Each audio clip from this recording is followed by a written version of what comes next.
Le 6 janvier 2018, le joueur de la Juventus Blaise Matuidi est l'objet de chants racistes de la part de supporters de Cagliari. Le 15 janvier 2018, le club russe du Spartak Moscou publie un tweet raciste lors d'un entraînement en comparant 3 de ses joueurs noirs à des chocolats.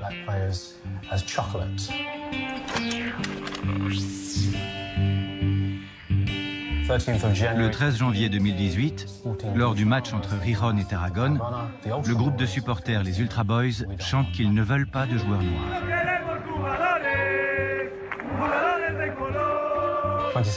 Le 27 mars 2018, de nombreux supporters russes dirigent des cris de singe contre des joueurs noirs de l'équipe de France, notamment Ousmane Dembélé et Paul Pogba.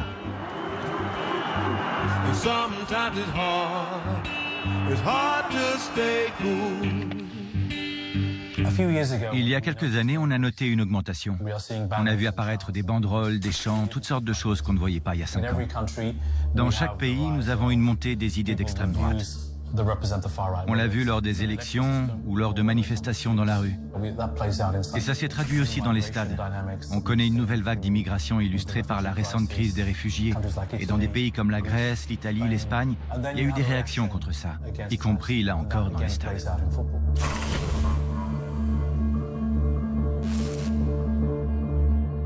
Il n'y a aucun doute sur le fait que, compte tenu du contexte actuel à l'intérieur des sociétés européennes, le racisme est toujours vivace.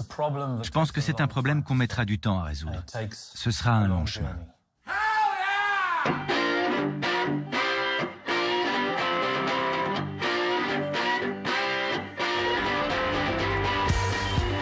Alves que se come el plátano que le han lanzado.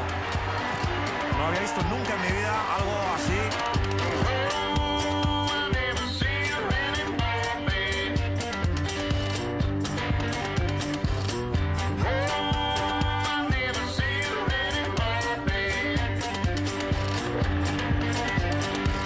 Il pubblico di Verona ogni volta che vengo a giocare qua mi fa sempre più schifo, veramente, perché sono inaccettabili questo pubblico.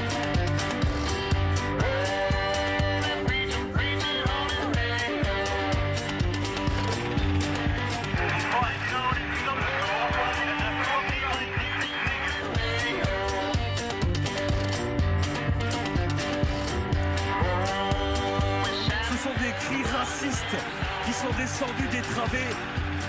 Samuel Eto'o ne veut plus jouer.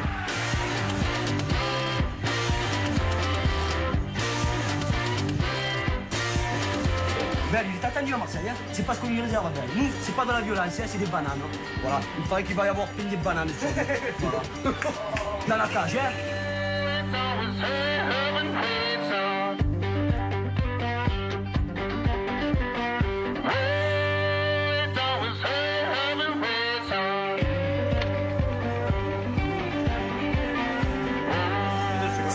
Sale négro, c'est quoi ça? Sale négro, sale singe, tout ça, ils ont rien à faire dans les stades, ces gens-là.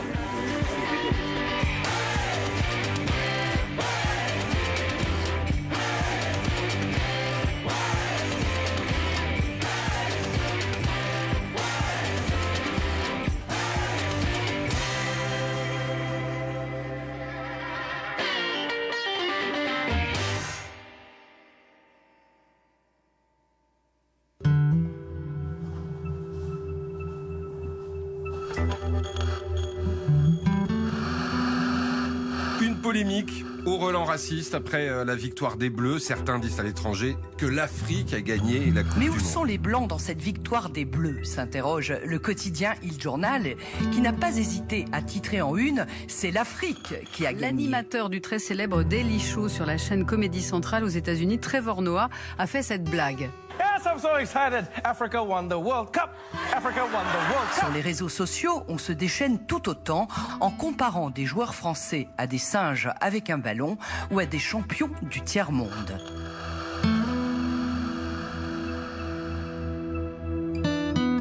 Ça te fait quoi quand t'entends ça? Ça fait quand même mal un peu, ça fait mal. Ça touche quand même, non? Ouais, ça touche. Ça touche parce que j'ai quand même, moi, une carapace. J'arrive à faire abstraction de certaines choses, mais au fond, ça touche quand même.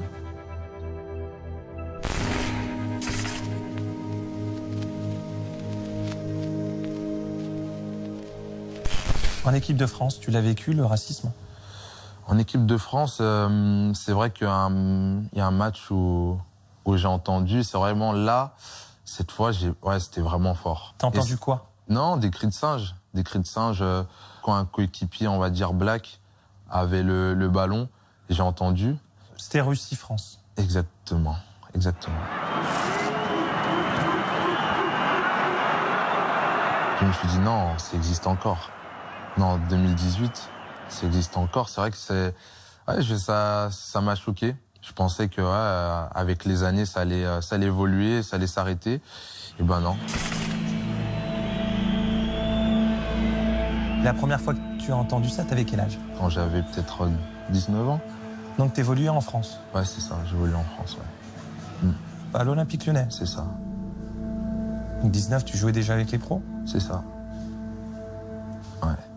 Ah, donc en fait, c'est pas simplement qu'à l'étranger, donc on l'a aussi en France. Bien sûr. En France, on l'a, je pense que on l'a de partout. Le racisme, ça semble être un sujet où les joueurs ont quelques difficultés à parler. Est-ce que toi, tu as hésité avant de me parler? Ouais, en toute honnêteté, oui, j'ai hésité, parce que c'est un sujet à la fois important, sensible aussi. J'aime en parler, mais rentrer dans les détails, c'est pas quelque chose que j'apprécie, parce que d'une part, je suis pas quelqu'un qui va dire ah ouais, je suis pas une victime. Je suis pas une victime. Moi, non, je suis pas une victime. Parce que je suis black, j'ai pas ça. Parce que je suis black, non. Moi, ma mère, elle m'a toujours dit, si tu veux réussir, même si t'es black, t'es jaune, tout ce que tu veux, c'est par rapport à ce que t'auras fait. Et même si tu dois faire plus, et tu le feras. Tout petit, déjà, ma mère, elle me disait ça. L'ignorance, faut faire avec, faut pas t'arrêter à ça. Elle savait que ça allait pas s'arrêter, que le racisme allait toujours être présent, même quand j'allais grandir. Et c'est le cas. En plus, j'étais quelqu'un d'assez impulsif. Et elle me disait, non, si un jour, il y a du racisme, non, faut rester calme, ignorer. Et tu fais ce que tu as à faire. Et c'est le plus important.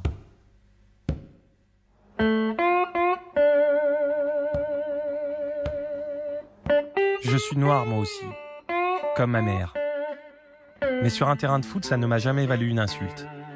Ni en France, ni en Angleterre, ni en Italie.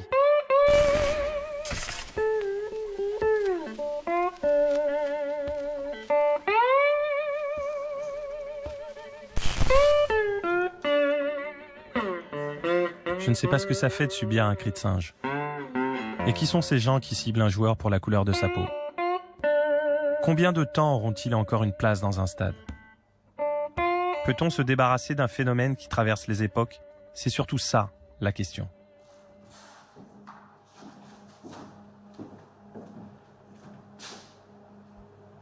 Mario Balotelli, lui, l'a subi dès l'enfance. Mes parents sont arrivés en Italie quand ma mère était enceinte de moi. C'était des immigrés venus s'installer dans le sud de l'Italie, en Sicile, dans le port le plus proche de l'Afrique. Je suis resté à Brescia avec mes parents biologiques jusqu'à mes 3 ans et demi.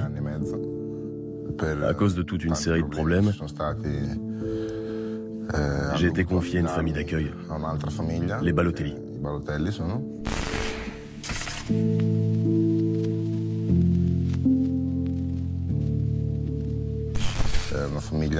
C'est une famille très simple, très éduquée, très respectueuse. Ils avaient déjà eu la garde d'autres enfants adoptés avant moi. De couleur, toujours?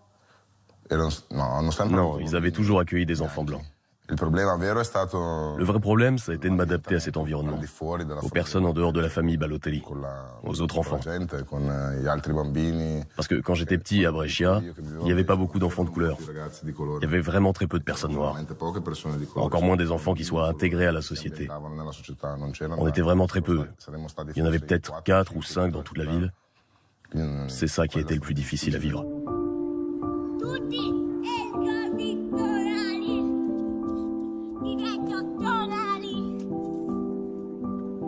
Ça se traduisait comment? C'était le regard, c'était les paroles? Je ne pourrais jamais dire qu'un enfant est raciste, parce que les enfants ne sont pas racistes. Mais ce qui a toujours dérangé, c'est ma différence.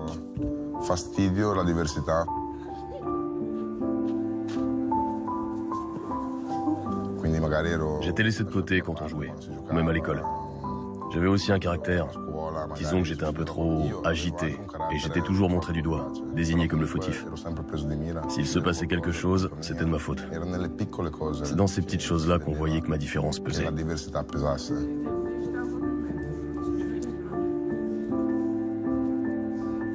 Quand j'étais adolescent, j'ai commencé à recevoir mes premières insultes. C'est-à-dire? Il m'arrivait de me disputer avec quelqu'un sur le terrain du quartier et je commençais à entendre mes premiers « Ah, le nègre, t'es différent, retourne dans ton pays », ce genre de choses. Tu avais 13 ans et tu commençais déjà à entendre ça? Ouais, 13, 14 ans. Ouais, les premières insultes. Le pire épisode, c'était à 17 ans. Avant ça, j'avais reçu des sales remarques, mais vraiment le pire m'est arrivé à ce moment-là. Quand je suis passé professionnel à l'Inter et qu'on a joué contre la Juventus, tout le stade s'est mis à faire « ouh, ouh, ouh ». Sincèrement, c'est le pire moment de ma vie.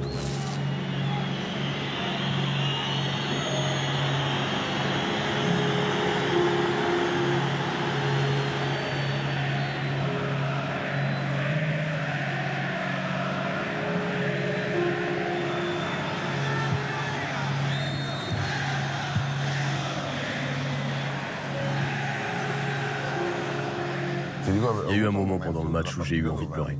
Je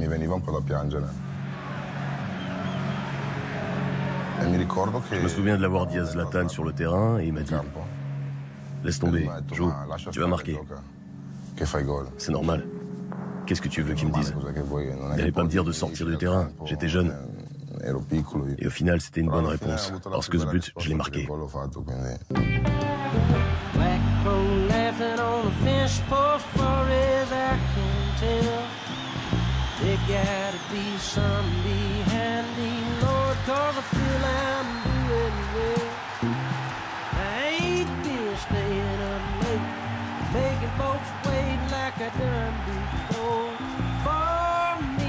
Quand dans une ville, vous êtes 4 ou 5 enfants de couleur, le racisme, tu le vis tout le temps, donc normalement, tu devrais être blindé.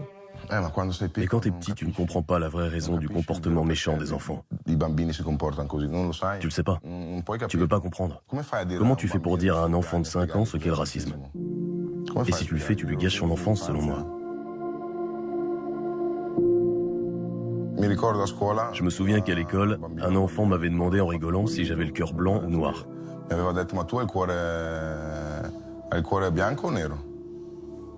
J'en savais rien et je l'avais demandé à mon papa et ma maman. Il m'avait expliqué que j'étais noir parce que mes parents naturels étaient africains et qu'il n'y avait rien d'étrange à être différent.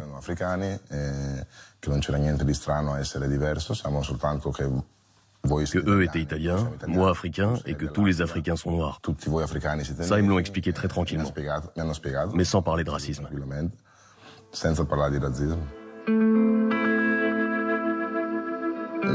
Mon père Franco venait à tous mes matchs. Les gens ne me connaissaient pas quand on allait jouer contre d'autres équipes. Certains parents de joueurs contre qui je jouais, avant de lancer des insultes, regardaient dans les tribunes pour voir s'il y avait des parents noirs dans la tribune. Les gens ne se doutaient pas que j'étais adopté. Ils pensaient que mes parents n'étaient pas là, du coup ils m'insultaient. « Qu'est-ce qu'il fait là, ce noir? Qui dégage ?» Et mon père et ma mère étaient à côté, ils disaient « Pardon, c'est notre fils. » J'avais 10-11 ans à l'époque. Et tes parents, ils te racontaient ça? Oui, ça ils me l'ont raconté, oui. Quand j'étais plus grand, parce qu'à l'époque, ils voulaient pas me le dire. Parce qu'ils ne voulaient pas que ça me perturbe pendant le match. Ils ont probablement bien fait d'ailleurs. Je crois que c'est quand j'ai subi mes premières insultes racistes en première division que ma mère m'a dit « Si tu savais combien de fois on s'est disputé dans les tribunes quand tu étais petit avec les parents qui ne savaient pas que nous étions tes parents. » Tellement de fois.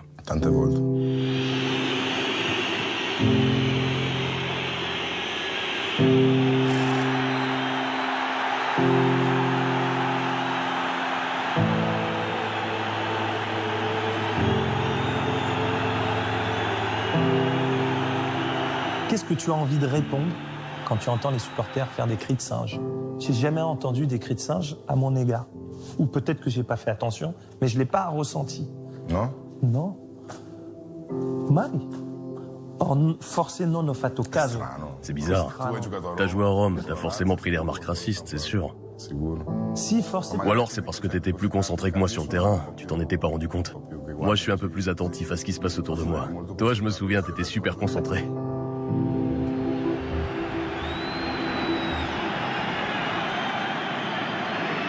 T'as jamais eu envie de dire, mais moi, je suis pas un singe. Et moi j'ai rien contre les singes. C'est pas une insulte que quelqu'un me dise que je suis un singe. C'est la façon méprisante avec laquelle il le dit qui est une insulte. Comme pour dire, tu es un animal. Les singes sont certainement bien mieux que ces gens-là. C'est sûr à 100% qu'un singe est plus intelligent qu'eux.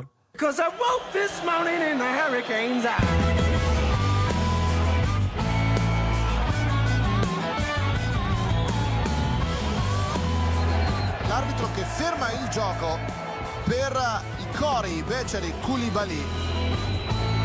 Rome, Bergame, Milan et la Sicile.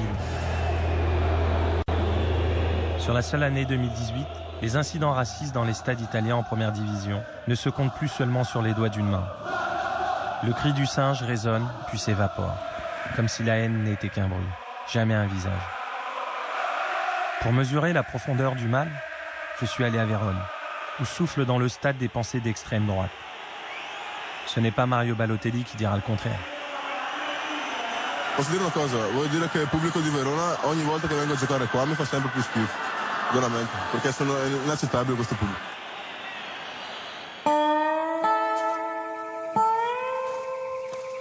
J'ai rencontré chez lui un supporter de Vérone. J'en menais pas large. Je suis noir. J'aimerais savoir déjà si ça te dérange pas. Non.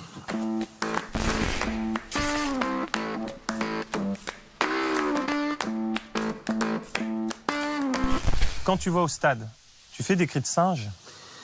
Ouais, par le passé, ça m'est arrivé. On va dire que c'est fait pour perturber le joueur. De la même manière que lui peut nous énerver en marquant un but et en venant exulter sous notre virage, en faisant certains gestes. En ce qui concerne les cris de singe qu'on entend au stade, c'est parce que le joueur est noir que ça nous encourage à le faire. Parce que tu vois vraiment ce colosse noir foncé. C'est comme ça depuis la nuit des temps. Tu sais, la couleur, le singe est foncé, il grimpe aux arbres, il fait ouh. Alors on le répète, on l'associe à cette chose-là.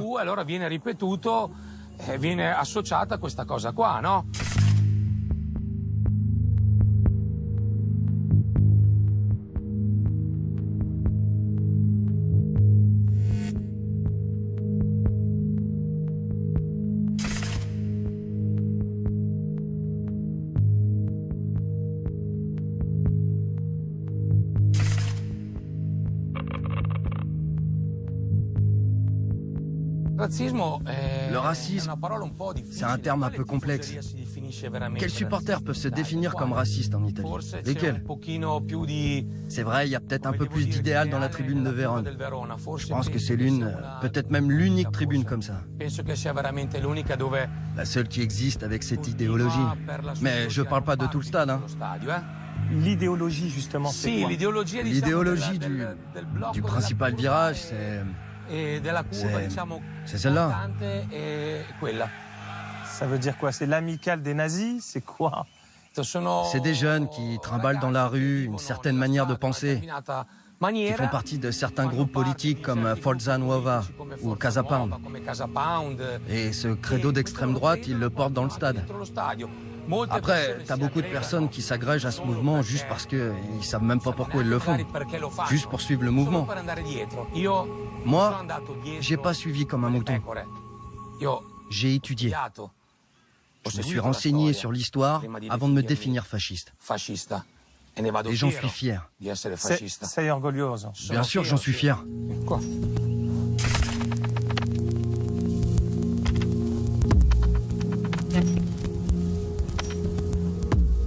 Si demain, Mbappé ou Neymar signent à Hellas Vérone, tu vas les applaudir ou tu vas les huer? Je pourrais même être content. Je parle de moi personnellement. Mais il y a toujours une partie des supporters qui préfèrent voir arriver, je sais pas moi, Ibrahimovic ou un autre joueur blanc. Mais la France qui gagne la Coupe du Monde avec beaucoup de joueurs de couleur, c'est possible en Italie? Moi, j'espère pas. L'Italie s'identifie comme un pays, disons, blanc. Donc c'est mieux si l'équipe nationale est constituée de joueurs blancs. La France a colonisé des pays de couleur, donc elle se retrouve avec des joueurs de couleur dans son équipe nationale. C'est d'ailleurs de là que vient la blague. Regarde, la France a gagné la Coupe du Monde. Mais est-ce que c'est la France qui a gagné ou est-ce que c'est le Nigeria? Si tu regardes l'équipe de France de Platini et celle de maintenant, tu vois la différence, non? Alors que quand tu regardes l'Italie d'il y a 20 ans et l'Italie d'aujourd'hui, à part le petit parcours de Balotelli... Justement, Balotelli, quand à l'Euro 2012, il envoie l'Italie en finale, t'es pas content?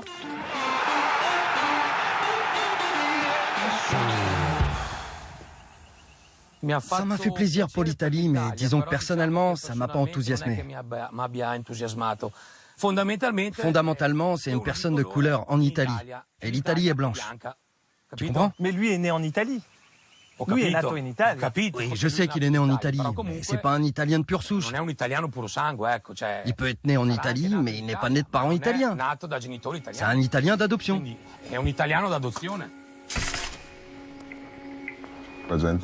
Les gens n'acceptent pas la diversité. Et pour les gens, l'Italien est blanc. C'est de l'ignorance. Les Italiens sont les premiers à être partis de leur pays pour s'installer ailleurs. Et ils n'ont pas été traités comme ça. Le supporter de Vérone qui dit que l'Italien est blanc, il ignore qu'un de ses ancêtres est allé casser les couilles des Américains. C'est de l'ignorance. L'Italien est le premier à avoir émigré. Donc qu'est-ce qui les embête dans le fait que quelqu'un ait quitté l'Afrique ou le Japon? Toi, tu voudrais par exemple qu'en Italie, qu'il y ait plus de joueurs de couleur? Ça serait génial. Mais tant que des personnes pensent comme ça, ce sera difficile. Nous, on a parlé de l'équipe de France où il y avait énormément de joueurs de couleur, parce que c'est lié à l'histoire.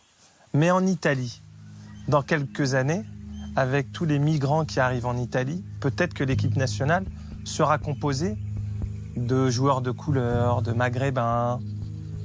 Qu'est-ce que ça te fait? Ça me dégoûte. C'est vraiment écœurant. Ça veut dire que les jeunes Italiens ont plus d'avenir dans le football. Des étrangers en Italie, ça ne date pourtant pas d'hier. À mon époque, le championnat italien était le meilleur d'Europe. Les plus grands joueurs débarquaient de partout, toute origine et couleur de peau confondues. Patrick Vieira et moi, on est arrivés à Milan la même année, en 2006. Il venait de passer une saison à Turin où jouaient David Trezeguet et d'autres Français à la peau noire. Jonathan Zebina et Lilian Thuram. On a été faire un match à Florence contre la Fiorentina.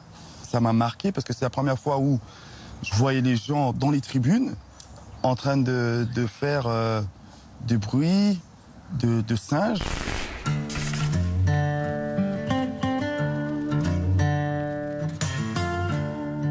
Et de crier Negro di merda. Et ça m'avait vraiment choqué parce que c'était vraiment la première fois où je voyais les gens le faire et c'était vraiment directement à moi. Et c'est là que je me suis rendu compte que l'Italie, il y avait un gros problème.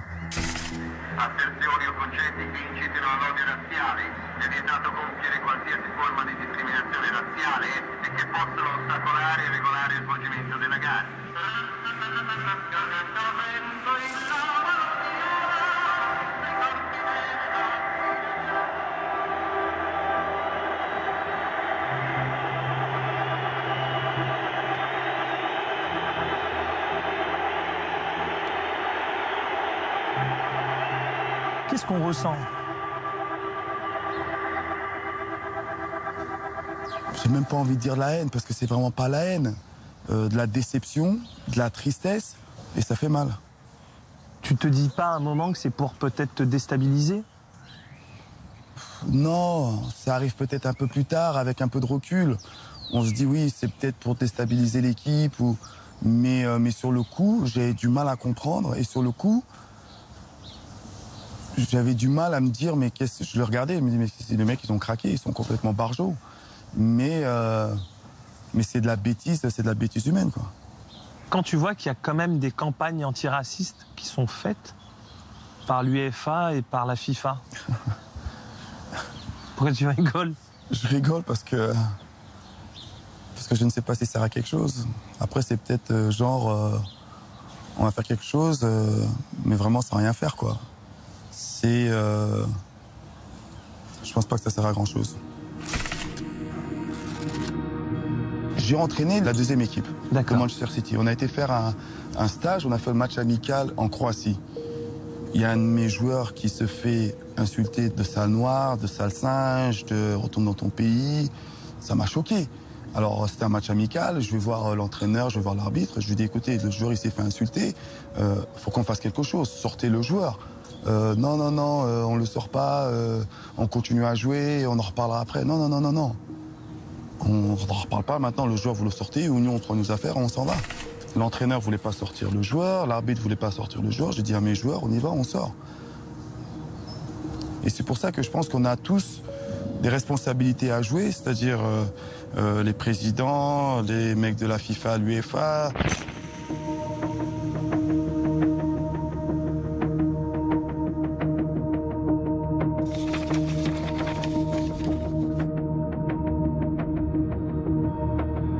Je pense qu'on est encore dans l'hypocrisie où faut peut-être mieux rien dire et accepter les choses comme elles sont et fermer sa gueule et se mettre dans un coin.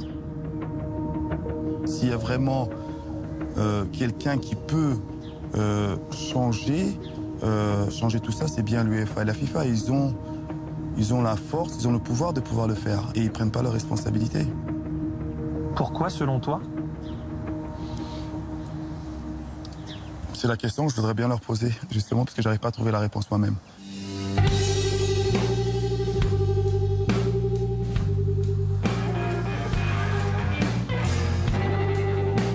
Quelques milliers d'euros d'amende pour les clubs ou les fédérations. Des tribunes fermées un match ou deux. Pourquoi les sanctions sont-elles si faibles quand le racisme hurle? J'ai demandé un entretien à Gianni Infantino, le patron du football mondial. Tutto bene? Bene, te? Ça va? Perfetto. Ah, voilà. Quelle politique mène la FIFA pour lutter contre le racisme? C'est une bonne question, Olivier, c'est une très bonne question.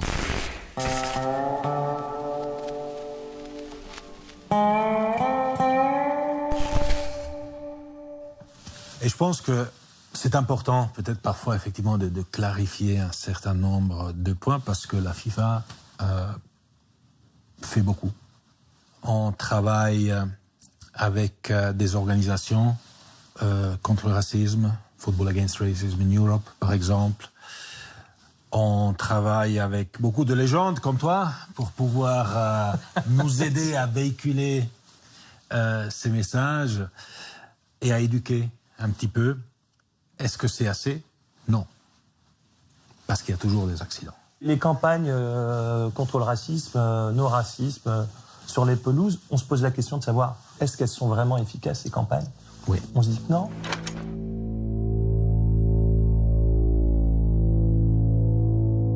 Même les sanctions financières, elles sont minimes. En ce qui concerne les sanctions qu'il faut prendre, c'est toujours l'éternel débat. Qui est-ce qu'il faut sanctionner? Alors, on a eu des exemples où il y a un match de football, il y a 50 000 personnes, il y a 5 personnes qui font des cris racistes ou qui exposent une banderole, etc. Quelle est la sanction qu'il faut prendre et contre qui? Est-ce que pour 5 personnes sur 50 000, tu vas reléguer un club en deuxième division, alors déjà tu punis peut-être des joueurs qui n'y sont pour rien. Tu punis 95% des spectateurs qui peut-être, pas seulement n'y sont pour rien, mais montrent leur mépris vis-à-vis de ces gens-là. Alors il faut trouver le bon équilibre, et le bon équilibre, pour moi, c'est oui de sanctionner, avec des sanctions quand même efficaces, mais en plus d'éduquer, de sensibiliser, de parler, d'en parler, et d'exposer aussi ces gens-là. Puis parler avec le club, parler avec la fédération. Ils connaissent leurs supporters. Leur dire, allez les chercher, identifiez-le, s'il y a des racistes, out. Donc là, en fait, c'est pas le rôle de la FIFA, c'est le rôle des fédérations, et des clubs. Exactement. Et nous, on essaye de chapeauter tout ça en leur donnant les conseils qui... Ah, vous prodiguez les conseils. Après, c'est aux clubs ou aux fédérations de les appliquer. Tout à fait. Un an avant la dernière Coupe du Monde, la FIFA a permis aux arbitres d'arrêter définitivement un match en cas d'acte raciste. Cette résolution figure aussi dans les textes de l'UEFA, qui régit les compétitions européennes. La même possibilité existe en France, en Espagne et en Italie. Comment expliquer alors la passivité de l'Italien Gianluca Calvarese, quand Blaise Matuidi vient signaler des cris de singe?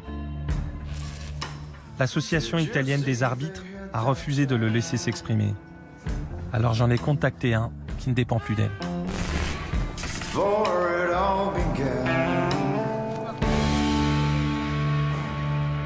L'année dernière, Calvarese, lors du match Juve-Cagliari, Matuidi va le voir et lui dit qu'il entend des chants racistes, il entend des insultes racistes. Il n'a rien fait, il n'a pas arrêté le match, et dans son rapport, il n'a rien écrit. Il y a une raison à ça? Ce sont des situations qu'il faut vivre. L'arbitre, souvent, ne se rend pas compte parce qu'il est très concentré sur le terrain. Il y a d'autres personnes prévues pour ça, comme les délégués de la Ligue, qui sont responsables de l'organisation et du bon déroulement du match. Ce sont eux qui doivent soutenir l'arbitre. L'arbitre ne peut pas être le seul à devoir tout entendre et tout voir.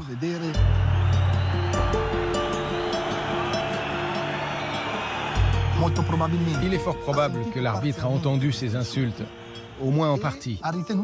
Lui, ce qu'il a retenu, c'est que ce n'était qu'un petit groupe de supporters de Cagliari qui insultait le joueur de la Juventus. Dans le règlement qu'on doit appliquer au stade, l'article 11, qui est celui qui prévoit les sanctions contre les joueurs ou les supporters dans ces situations-là, cet article donne la possibilité aux supporters de se dissocier du groupe auteur d'insultes racistes. Si le reste du stade applaudit le joueur, cela annule de fait l'insulte raciste.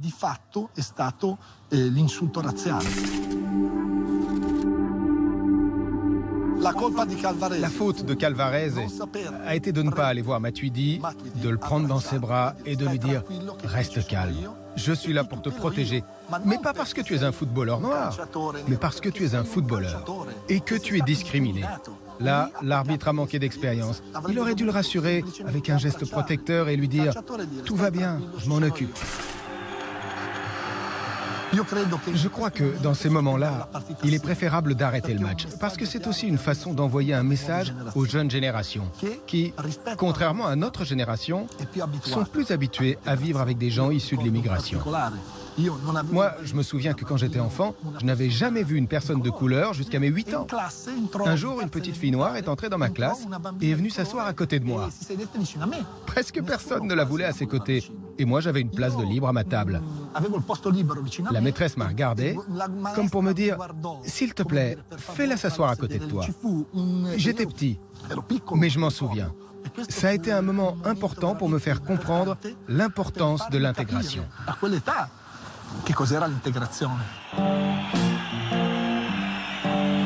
Blaise Matuidi aurait-il été différemment entendu par un autre arbitre ou dans un autre pays?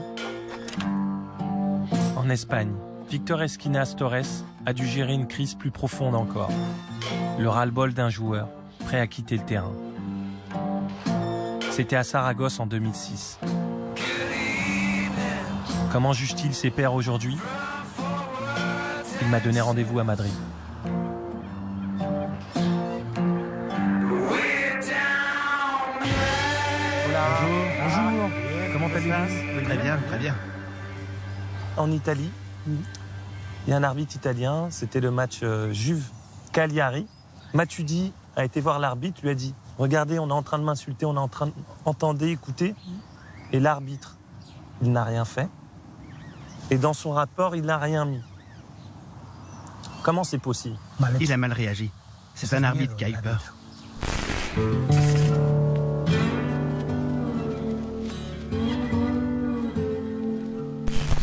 Si la fédération italienne et le comité d'arbitrage italien a donné cette instruction aux arbitres italiens, c'est de la lâcheté. Aujourd'hui, on peut arrêter un match 4 fois pour l'arbitrage vidéo, mais on ne peut pas l'arrêter une fois parce que 20% du public lance un chant raciste.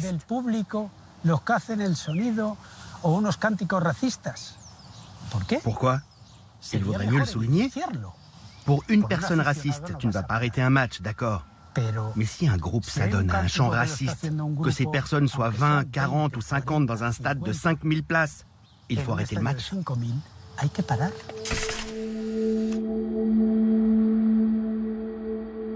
Racontez-moi ce fameux match en 2006 à Saragosse. On jouait la 76e minute et il y avait 0-0 quand Eto'o se prépare à jouer un corner. Là, on commence à entendre le bruit du singe, du macaque. Ce sont des cris racistes qui sont descendus des travées des supporters de la Romareda. Monsieur Esquinas Torres l'a entendu, il est allé voir le délégué. Samuel Eto'o ne veut plus jouer. C'était pas la première fois que tu entendais des cris de singe à Saragosse. Tu l'avais déjà entendu, mais pourquoi cette fois-ci tu voulais quitter le terrain? Ce n'était pas peut-être la première fois, mais c'était la fois de trop.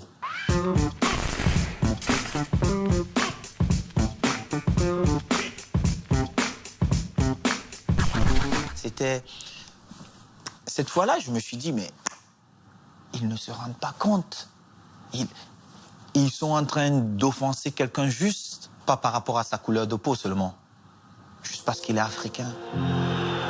Et regardez, ça c'est le geste d'Eto'o qui désigne la couleur de peau d'Alvaro et qui dit aux supporters de Saragosse, regardez messieurs, il a la même couleur de peau que moi et vous venez m'insulter. Comment une équipe qui a quand même des Noirs, même si c'était des Brésiliens, ils avaient la peau noire, les supporters font des cris de singe à un autre qui a la même peau que leur joueur. Mais c'est parce que je suis africain. Et à ce moment-là, vu que des questions se bousculaient dans ma tête, j'ai pris la décision de quitter le stade.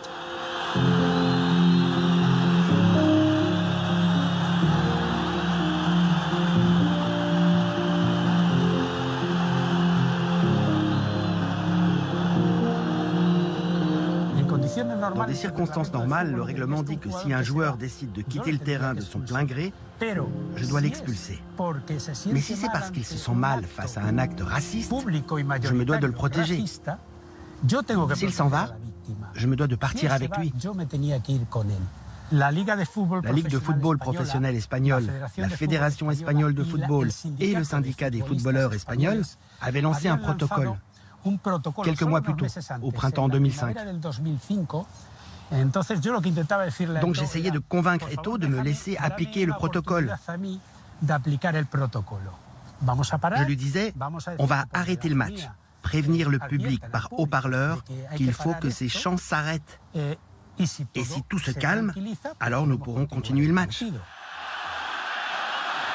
Il aurait dû sortir, il aurait dû être suivi par les joueurs. Mais il faut beaucoup de courage. C'est de la solidarité. C'est pas du courage, c'est de la solidarité. À partir du moment où le mec il sort et que les autres joueurs ils disent moi je sors avec lui, mais que tu sois noir ou blanc, tu dis non, moi je sors parce que je suis contre ce que j'entends, et que tous les joueurs sortent, bah, je te garantis qu'on ne sera pas là aujourd'hui. Le grand frère Patrick a peut-être raison. Mais je pense que l'idée de Franck Rashkad était la meilleure à cet instant-là. Franck, il vient vers moi et il me dit « Samuel, qui est le meilleur joueur de mon équipe ?» J'ai dit « Moi, rentre sur l'aire de jeu et montre à toutes ces personnes pourquoi elles ont acheté leur ticket. C'est pour venir voir le meilleur. On sait qui fait quoi dans cette équipe. Et c'est toi. Et tu es africain. » Et je fais demi-tour. Mais Olivier, j'étais devenu quelqu'un d'autre. Et attention parce que là il va avoir envie, Eto'o, du coup. Il va avoir envie de venir marquer. Le corner de Ronaldinho a suivi le ballon derrière, la reprise de volée. La barre transversale. Ça sera un penalty. C'est Ronaldinho qui tire ce penalty. Et toute la tribune à cet instant imite le cri du singe. Comme Ronaldinho est noir aussi. Ce sont les mêmes insultes venues de toute la tribune. Tout ça, je l'ai écrit dans mon rapport.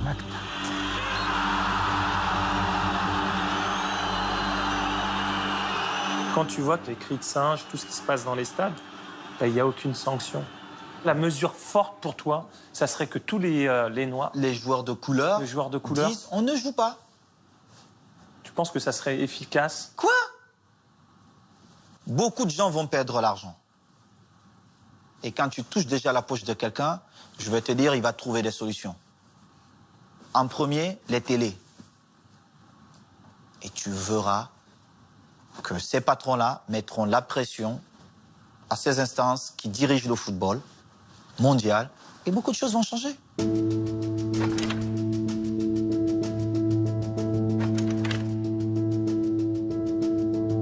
Pourquoi, à l'époque, après le match, tu sensibilises pas tout le monde? Déjà, j'ai essayé de faire beaucoup de choses. J'ai essayé de prendre certains à cette époque qui avaient une certaine carrière pour qu'ensemble, on essaye un peu... Commencer à fédérer. Mais vous trouvez toujours ce petit nègre de maison qui vient vous faire la morale. Dire, c'était pas quand même exagéré. Juste parce qu'il veut plaire aux autres. C'est ça le problème.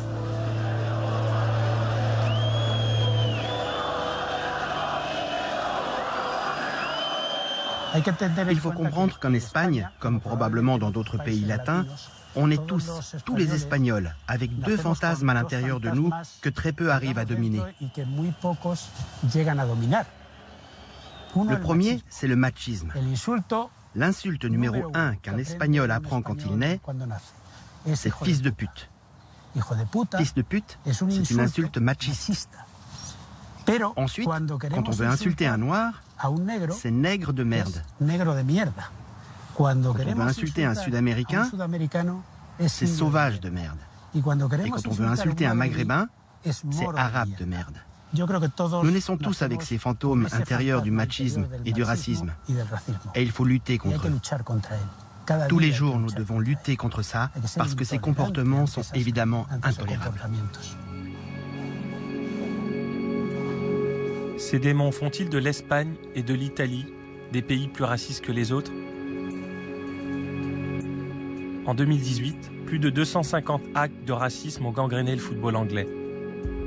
Il y a 35 ans, l'histoire du premier joueur noir de Chelsea, Paul Canoville, apportait déjà une réponse.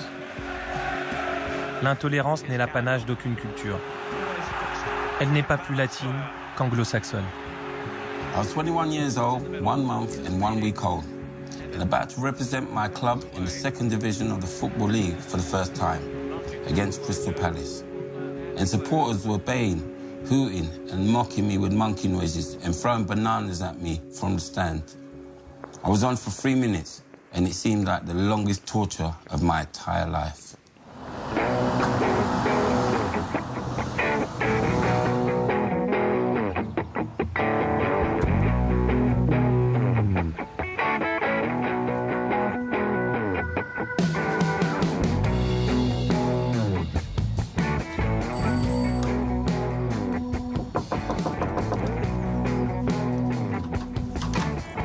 Salut Olivier, comment ça va? Bien et toi? Ravi de te rencontrer.